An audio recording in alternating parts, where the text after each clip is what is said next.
You see, it irritates me that you have money. Irritates? Yes. Adelina didn't reply. She silently turned on her heels and walked away from the place.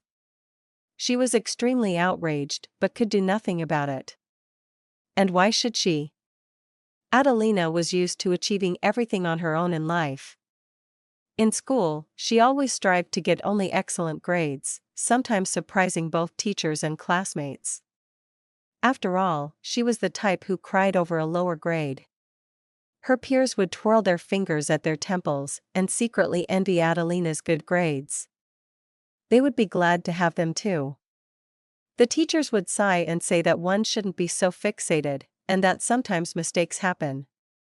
It's nothing serious, and an excellent grade could be earned next time. But Adelina needed to get it immediately. Now, coming home from school, she would immediately start on her homework. Her mother and grandmother would marvel at her. Go for a walk, Adelina. The weather is so nice, said her grandmother. I have a test tomorrow. I need to prepare, the girl replied. Throwing her beautiful braid over her shoulder, she would get to her books. She also loved reading books very much. It ruined her eyesight. We told you, you can't spend so much time reading, her mother lamented. Just a little more. It's so interesting, Adelina pleaded, hugging the book she was devouring. Her mother would shake her head and go to the kitchen. There, she and her grandmother would talk about the brilliant future awaiting their girl. But not at the expense of her health, the grandmother would invariably add. God willing, of course, Adelina graduated with a gold medal. She got into a good university, passing a tough competition. She excelled there too. Adelina didn't have to look for a job. She was invited to work right after defending her thesis. She even had to choose between two places. She chose the one closer to home. With her diligence and perseverance, her work also went splendidly. Her efforts were noticed, encouraged, and her income increased. Soon, Adelina bought herself an apartment and moved out from her mother and grandmother. Oh, granddaughter, her grandmother sighed. You've been an adult for a long time. I understand you want to live alone, but we will miss you so much. Don't worry, Grandma, I will visit often. We will still be in the same city, not 100 kilometers apart, Adelina said with a smile, hugging her grandmother.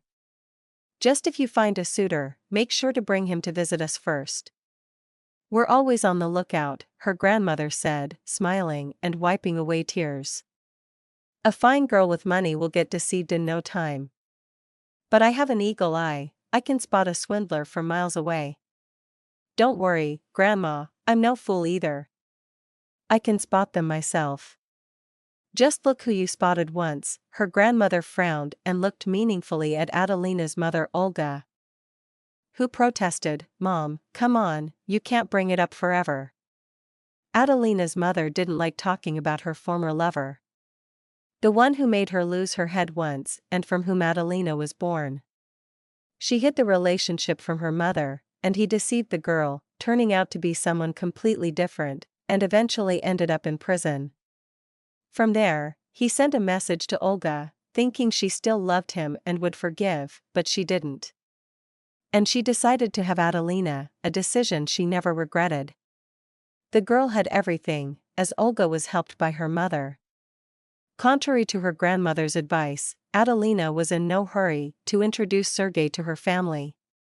She just liked him. She didn't need anything from him, which in turn endeared her to Sergey.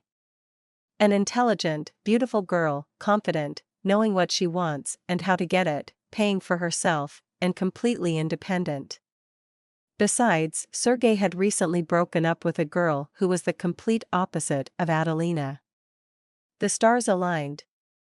Sergey was a free-spirited artist who had not yet found himself. Adelina, who was practical and pragmatic, lacked romance in her life, and Sergey was very romantic. He gave her flowers and bought gifts, often spending his last money, as he was always short of it. Sometimes he had commissions, sometimes he didn't. But one thing was clear, Sergey was talented. And Adelina became his muse. He painted her portraits, and they sold very well. Occasionally, he would lose his inspiration and fall into depression, writing nothing at all. Adelina often told him not to be lazy. All he lacked for success in life was perseverance, as he certainly had talent. He always joked that all he needed to be happy was her, Adelina. And they would go to the bedroom. Sergey often spent the night at Adelina's place. His one-room apartment had been turned into a studio. It was cluttered with canvases and paints, and a small old couch, where Sergey sometimes slept, was in the kitchen. Adelina didn't suggest they live together, and he didn't insist. She didn't control Sergey, didn't demand marriage. Didn't dream of a family and children. She didn't ask for expensive gifts like his previous girlfriend. Why would she? She could buy anything she wanted for herself. Adelina often paid not only for herself, but also for him. Romantic dinners in restaurants, trips, and other entertainments, for giving him another penniless period, yet always offering solutions. She tried to help Sergey improve his art sales and increase commissions. Sometimes she suggested places where he could earn money without giving up painting. But Sergey didn't like innovations, and regarding work, something always didn't suit him, either the pay or the schedule. He would smile sadly and say he was a free bird. And so it must be. Adelina disagreed and tried to help her beloved. Despite all this, the man suited her perfectly, and she made no claims against him. She felt good with him. Only with him did she relax both in soul and body. But one day, during another walk, after meaningless conversations about the weather and cultural events, which Sergey usually showed interest in, he suddenly announced that they should break up. Adelina was stunned. They stopped and sat on a bench. Adelina was already mentally planning their dinner together. She had even prepared food and drinks in advance. After the walk, they were supposed to go to her place. Nothing foreshadowed such a development. Sergey began to explain confusingly that she was too good for him. And he had not yet achieved anything significant in life. His financial situation was unstable, he had nothing to offer her. Adelina, you're so cool and self-sufficient. You solve your problems on your own, ask nothing from anyone, and are confident and independent, and you have money. And that irritates me. You see, it irritates me, Sergey stated. You decide for yourself how and where to spend it, you don't deny yourself anything. You can buy whatever you want, while I count pennies. I see your expression when you receive my gifts. You're a polite girl, you say thank you and other niceties. But what I saved for 2 months, you can buy right now with one swipe of your card. And yes, you have such cool stuff. That one bag of yours, how much does it cost? To buy it, I need to work for 3 months. So my wealth irritates you? Adelina was shocked. How can you say that? If anyone knows how hard I work for this money, it's you. And to reproach me for my own wealth. I never reproached you with a word or deed. I never forced you to do anything, never ridiculed you. Sergey remained silent, sitting turned away from her. Adelina simply stood up and walked away. Why talk, what for? Instead of trying to reach her level, the man just hid, stepped back.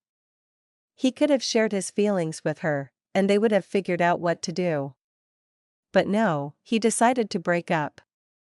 Money irritates him. Who is stopping you from earning? You have brains, talent, golden hands, work, create. No. Well, fine. Let him live on his own. He's a free bird.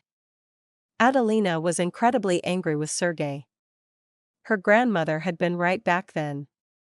The world is full of those who love to live off others and then make claims.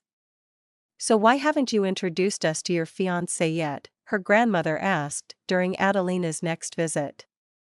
There is no fiancé, Grandma, the granddaughter replied sadly. What do you mean there's no fiancé, girl? That can't be. It can. Looks like I'll be living alone. How do they say, with 40 cats? Adelina smiled. Don't worry, dear, you're still young. Her mother said. You just need to find someone equal to you. Maybe I do. But somehow I don't want to. I've realized I can do everything myself. Why would I need an extra burden to fray my nerves? Despite her gloomy mood, Adelina eventually found love. A similarly driven young man fell in love with her, and she loved him. They understood each other with half a word because they were very alike. Through hard work, they steadily achieved their goals. Together, they discussed their plans and shared their accomplishments. One day, Adelina saw Sergey on the street. He was painting some girl, sitting in front of an easel on the boulevard. Other artists were sitting nearby, painting from life. Adelina didn't recognize him at first. Sergey looked somewhat tired and a bit gaunt. But he recognized her immediately and quickly looked away, as if he didn't know her. As Adelina walked by in her new shoes, which, as Sergey once said, cost 2 of his salaries, she thought that everyone has their own place. Apparently, he was comfortable at his level and wasn't planning to rise any higher. As they say, a bird in the hand is worth 2 in the bush.